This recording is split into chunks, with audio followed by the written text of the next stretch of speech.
Ezen előadás után, professzor úr előadása után a következő előadás is a Covid fertőzött betegeknek a klinikai ellátásáról fog szólni, Szlávik János főorvos úr fogja tartani. Előtte még egy nagyon fontos gyakorlati kérés, hogy a kérdéseket közben úgy alakult, hogy adatvédelmi okok miatt a Kórházszövetség honlapján keresztül lehet feltenni. Ott van egy olyan fül, hogy online közvetítés, és azon keresztül megnyílik egy chatbox, és ott lehet kérdezni akkor az előadóktól.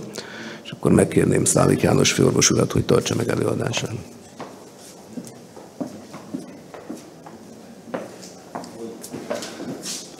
Kedves kollégák, hölgyeim és uraim!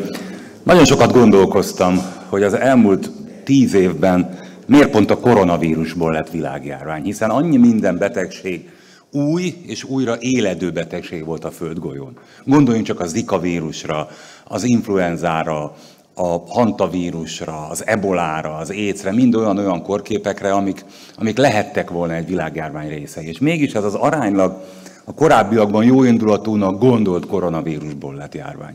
Nagyon nagy tanulság lett az emberiségnek, hogy a közeljövőben sokkal jobban figyeljen az állatról emberre terjedő betegségekre. Az sem kérdés, hogy az emberiség találkozott már hasonló világjárvánnyal. 1918-ban szintén voltak maszk tagadók és maszk engedő kutatók. Például Philadelphiában az amerikai nagy ünnepek idején a járványügy egy része úgy gondolta, hogy az újfajta akkori spanyol nátha az nem veszélyes, és hagyták, hogy az emberek 10 000-ével menjenek az utcára maszk nélkül, és St. Louisban pedig úgy döntöttek, hogy nem tartják meg az ünnepségeket, és mindenkinek maszk használatot követeltek meg. Nézzék meg a halálozást. Philadelphiában elképesztően sok haláleset volt, St. Louisban pedig szinte semmi. Tehát már 1918-ban tudta a világ, hogy kell védekezni a légúti kórokozók ellen. És mi is tudjuk. Egészségügyben FFP3, FFP2, N95-ös maszkokkal, átlagos körülmények között pedig a sebészi maszkokkal, és ezekkel valóban lehet védekezni. Tény az, hogy látjuk az egészségügyi dolgozóinkon, hogy nem jó ezeket a maszkokat hordani, gyakran kell őket cserélni, különböző elváltozásokat okoznak, de ez van. Ez a látványos ábra mutatja, hogy igenis, ha mind a két emberen van maszk, akár az egyik beteg, akár a másik, és megfelelő távolság van közöttük, akkor gyakorlatilag nulla az esélye, hogy megfertőződjenek, míg ha közel vannak és maszk nélkül vannak, akkor természetesen magas a rizikó. A maszk használattól látható ez például maszk aknénak hívott bőrjelenség. Tudjuk, hogy kisebesedhet a bőr, de hát ez van. És a távolság. Ugye a biztonságos távolság az 3 méter, de hogyha a görbék lefolyását nézik, akkor látszik, hogy körülbelül olyan 1,5-2 méternyi távolság az, ahol már jelentősen csökken az átvitel.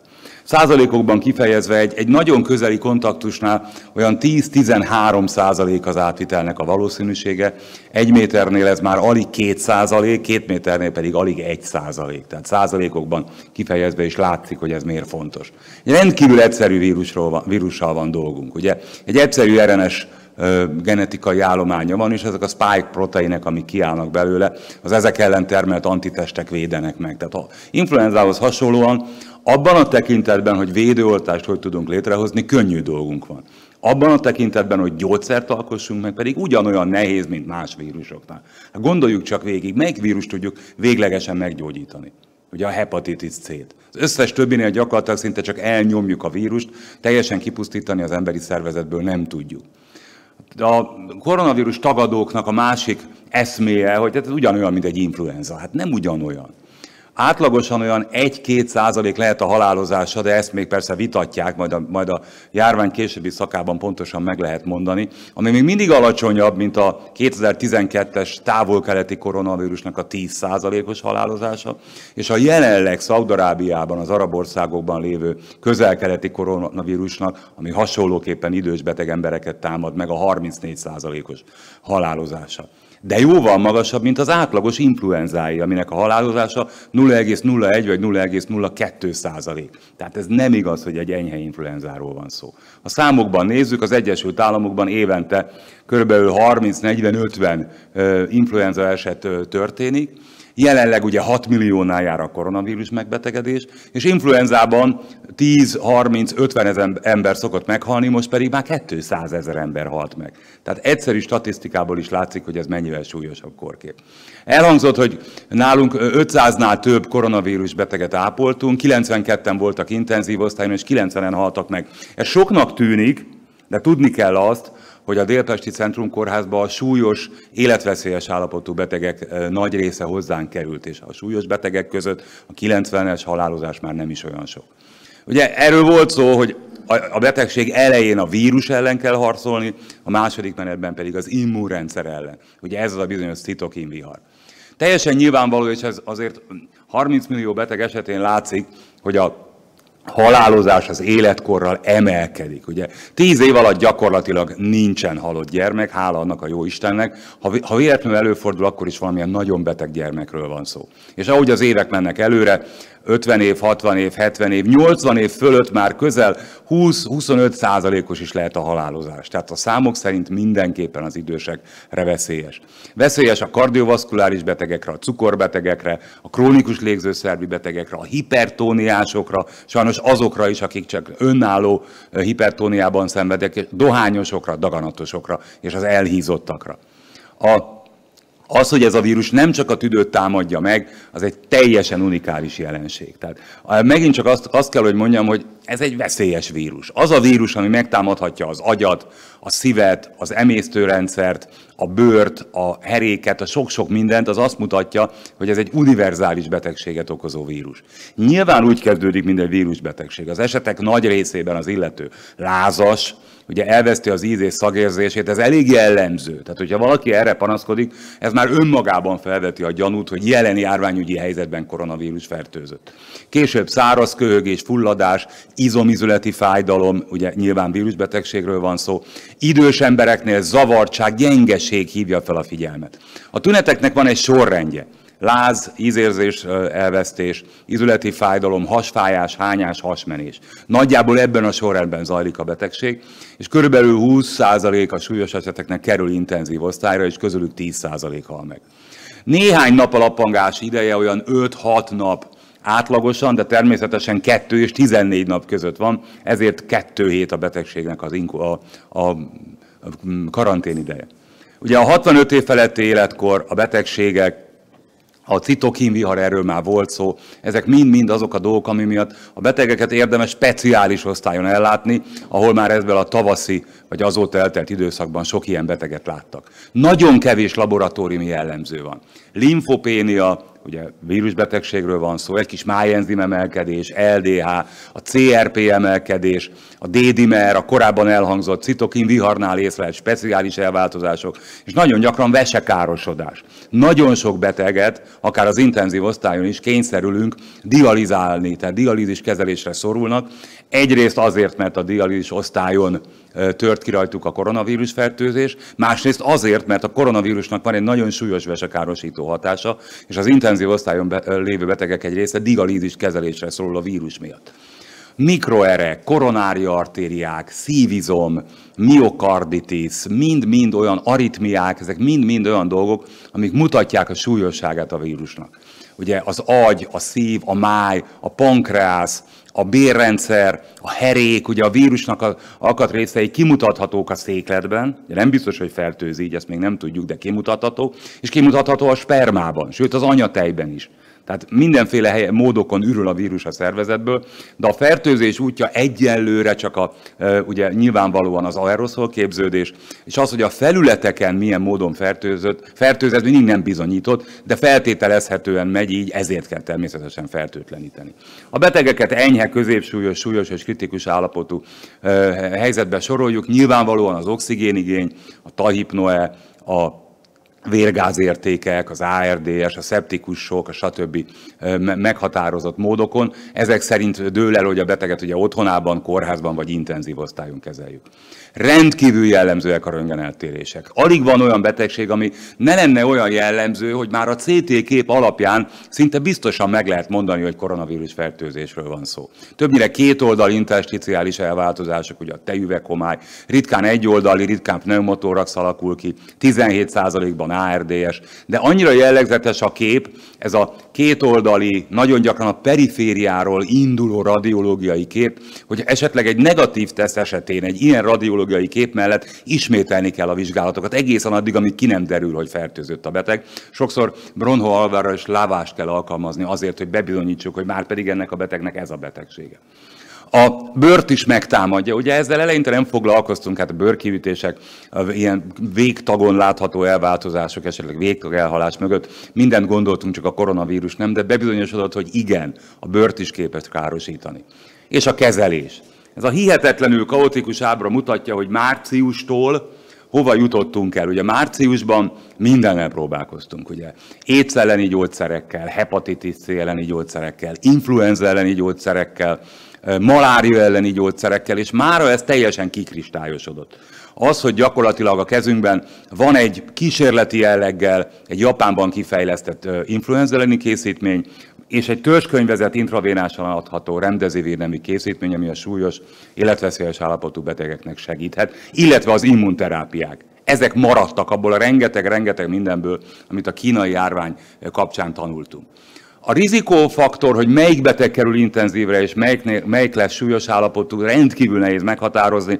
Talán a CRP, ha egy betegnek magas a CRP-je, nagyobb eséllyel kerül intenzív osztályra, és a limfocitopénia, hogyha nagyon alacsony a fehérvérsejtje, akkor valószínűbb egy intenzív osztályos kezelés, de ezek is csak ilyen halvány reménysugarak. Általában a beteg sorsa a 7.-8. napon dől el, amikor ugye vagy jelentkezik ez a korábban említett citokinvihar, vagy nem. Általában a betegek meggyógyulnak egy 8-10 nap alatt, de aki intenzív osztályra kerül, az nagyon sokáig ott lesz. Tehát volt olyan lélegeztetett beteg, aki gyakorlatilag több mint 2 hónapig volt gépen, mire aztán szerencsére sikeresen meggyógyult.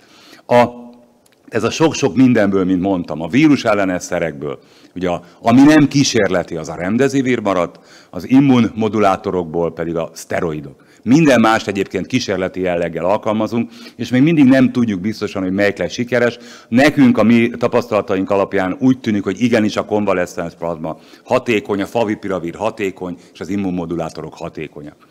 Úgyhogy minden szakma mi is megalkotjuk a magunk kis protokollját, ahol ugye ma már az antivirális terápiában nagyon korai stádiumban, tehát az első néhány napon a favipiravirt, középsúlyos stádiumban a favipiravirt és a remdesivirt, később a remdesivirt, és természetesen ezek mellett kellő időkben a citokinterápiákat vagy a jelátvitelgátló terápiákat adjuk. Az, hogy mikor kezdjük és mikor melyik szert adjuk, ez ma már elég jól kristályosodott, hogy mikor érdemes a remdesivirt, mikor érdemes a tocilizumabot, mikor érdemes immunglobulint, ezt azért az elmúlt hónapok tapasztalatai alapján már elég jól meg lehet határozni. A plazma, tehát a gyógyult betegek plazmájával végrehajtott kezelés, ezt folyamatosan csináljuk. Egyelőre még nem kristályosodtak ki az eredmények, de nekünk úgy tűnik, hogy a betegeknek igenis hasznos, egy veszélytelen eljárás, és hasznos dolog az, hogy az gyógyult betegek adják a vérplazmájukat azoknak, akik súlyos állapotban vannak. És ugye a tromboembóliák. Az járvány elején már látszott, hogy ezeknek az idős, egyébként beteg embereknél nagyon-nagyon fontos a trombózisgátlás. És ma már tudjuk, hogy akár a középsúlyos állapotban is mindenképpen legalább profilaktikus dózisban igenis tessék adni valamilyen heparin származékot. Intenzív osztályon gyakran terápiás dózisban. Tehát ezt már folyamatosan csináljuk és tudjuk, hiszen nagyon gyakran volt agyvérzés, szívizom elhalás, mind embólia, mind olyan panaszok, amiket ezzel meg lehet akadályozni. És aztán van, aki leegyszerűsíti a problémát, Egyesült Államokban azt mondják, hogy a beteg kapjon oxigént, kapjon szteroidot, kapjon jó nagy adag intravénás C-vitamint, szedjen tiamint, cinket, D-vitamint, és meg fog gyógyulni. Nyilván ennek gazdasági okai vannak, ennek a leegyszerűsítésnek, azért azt hiszem, hogy ennél mi egy kicsit még többet teszünk. Tehát amint mondtam, a bizonyos szerek rengeteg klinikai vizsgálat után egész egyszerűen kikerültek a forgalomból. A lopinavir, az interferon, a ribavirin, a hidroxiklorokvin, ugye, amit Ramszedet, ma már csak rendkívül speciális esetekben adjuk. És végül a védőoltás. Nem lesz más megoldása ennek a járványnak a világon, mint a védőoltás. Rendkívül jó hír az, hogy több mint 150 olyan klinikai vizsgálat folyik, amik ugye preklinikai stádiumban vannak, és jó hír az, hogy ma már van elfogadott, azt most hagyjuk, hogy milyen körülmények között, ugye az orosz vakcina, és az orosz vakcina is egyébként 4 oltóanyagot tartalmaz, illetve hallom, hogy a kínaiak is most már tömegesen oltják az embereket. Körülbelül 5-6 olyan oltóanyag van, ami jelenleg a legnagyobb fázis 3 stádiumban van, tudják, ez az, amikor nagyon sok, akár több 10 000 embert beoltunk azért, hogy azok, akik a hatékonyszert kapják, össze lehessen hasonlítani őket azokkal, akik a placebót kapják. Mindezt járványos körülmények között kell tenni, és akkor ki fog derülni, hogy ez a védőoltás valóban hatékony, vagy sem. És egyes jelzések szerint már talán télen vagy jövő tavaszra ezek a vizsgálatok befejeződnek, és akkor valóban kontrollált körülmények között ki fog derülni, hogy melyik védőoltást lehet alkalmazni, vagy esetleg melyet lehet kombinálni. Nagyon-nagyon fontos dolog az, hogy az egészségügyi dolgozóink hogy védjék meg magukat. Könnyű helyzetben vagyunk, mert mi már találkoztunk egy olyan járvánnyal, ahol ez szintén elképesztő fontosságú volt, ez volt az ebola. Az ebola járvány idején a nővéreinknek megtanultuk, meg az orvosainknak megtanítottuk, hogy kell felöltözni egy védőruhába, és hogy kell levetkőzni, és ez nem egyszerű dolog. Egész pontos mozdulatokkal meg kell azt tanulni, hogy vegyük fel a maszkot, a kesztyűt, hogy vegyük le a ruhát, hiszen meg lehet fertőződni akkor is, amikor mi levetkőzünk. Tehát mindezt megtanulva meg lehet védeni biztonsággal a dolgozókat, és azok, akik az ebolában ebben részt vettek, akkor sokkal könnyebb helyzetben voltak. Van egy videó az interneten erről, hogy kell úgy fölöltözni és levetkőzni, hogy ne veszélyeztessük magunkat. A koronavírussal kapcsolatban még így is rengeteg a bizonytalanság. Ugye tudjuk, hogy a gyermekek elkaphatják, de állítólag jobban terjeszthetik a vírust, hogy mennyi a tünetmentes fertőzők aránya. Tudjuk, hogy a fertőzöttek 20%-a felelős a fertőzések 80%-áért. Tehát van az a bizonyos 20%, aki sokkal jobban terjeszti a vírust, mint egy másik átlag ember, aki maximum 1-2 embernek adja át. Ki lesz tünetmentes, ki hal meg? Milyen genetikai háttere van annak, hogy valaki intenzív osztályra kerül és meghal? Meddig tart az immunitás? Az egyik cikk közli, hogy 4 hónapig tart, a másik cikk közli, hogy 4 hónap alatt elmúlt. Tehát nincs még ebben sem konszenzus. Mekkora a fertőző dózis? Hogy lehet elkapni egy felületedre való érintéssel? Mi van a hosszú távú hatásokkal, a krónikus fáradtság szindrómával? Egyesek hónapokig nem tudnak lábra állni, nem tudnak magukhoz térni, mert úgy érzik, hogy a vírus miatt fáradtak és gyengék. A posztraumás stressz szindrómával. Fiatal embert megérint a halálszele az intenzív osztályon. Nem könnyű ezen túljutni, hogy én akár teljesen egészségesen majdnem meghaltam a koronavírus miatt. Melyik védőoltás lesz hatékony, vagy esetleg többet kell kombinálni? Egyet kell adni, vagy ismételni kell? Milyen a védőoltás hatása a gyerekeknél, az időseknél? Mikor lesz vége a világjárványnak? A világ melyik részén? Hiszen ahol lesz védőoltás, ott lehet, hogy vége lesz. De mi lesz Afrikával, Ázsiával? Mind-mind olyan bizonytalansági tényező, mind-mind olyan nyitott kérdés, amire választ csak a következő hónapokban fogunk kapni, ha egyáltalán kapunk. Köszönöm szépen, hogy figyeltek.